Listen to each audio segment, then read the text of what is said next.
Hello everyone, this is James Braithwaite, and once again we're here at Yorkville Physiotherapy, and I'm going to talk to you today about breathing mechanics. And this is going to tie nicely into some of the inner versus outer unit core stuff we were talking about a couple of blog posts ago, a couple of videos ago.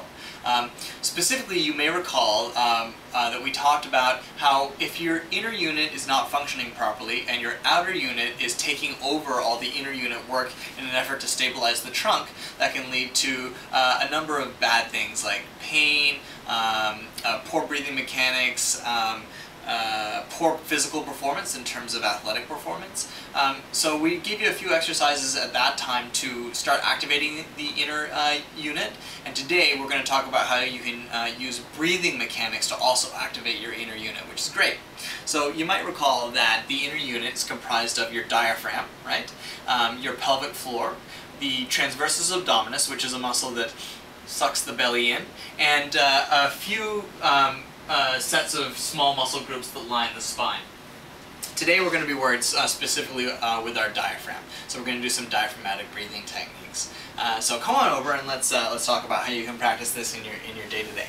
I'm going to hop up onto my table here, have a nice comfortable seat, and talk about this. You may notice that if you look at a baby breathing, they're all belly. They're all belly breathing, right? So breathe in, belly comes out. Breathe out, belly comes in, right?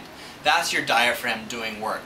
If we're not using our inner unit, our diaphragm, to do the mechanics of regular everyday breathing, we go to a few secondary muscle groups. The costals, which line your ribs and help to expand your rib cage, so they do this, right? Or your apical muscles, the muscles that line the shoulder girdle, your traps and scalenes and a few others that help you to do this. Right? So if you're in panic state and you're running as fast as you can, you'll notice that you do a lot of, right? That's because when you're really in that fight or flight mechanism, you need to have all of those extra muscle groups helping you to breathe.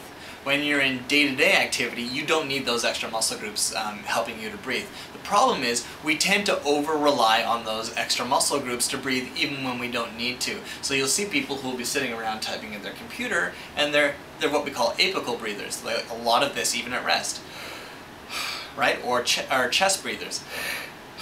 Not necessarily diaphragmatic breathers. So if you want to activate your core and develop just good, better breathing mechanics that can also incidentally help to stimulate your parasympathetic nervous system, that's the nervous system that helps you to relax. It's activating those nerve groups that help you to enter a relaxed state versus a fight or flight state.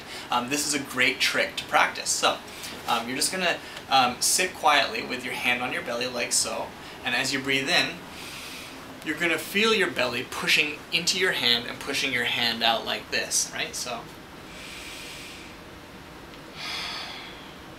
just like that. And as you release, you can feel your hand coming back in.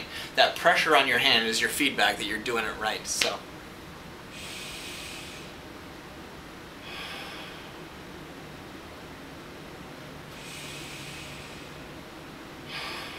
and notice as well that I'm also assuming all of the other good posture cues that we like to talk about. Tucked chin, high chest, scooped shoulder blades, all that stuff is on to begin with.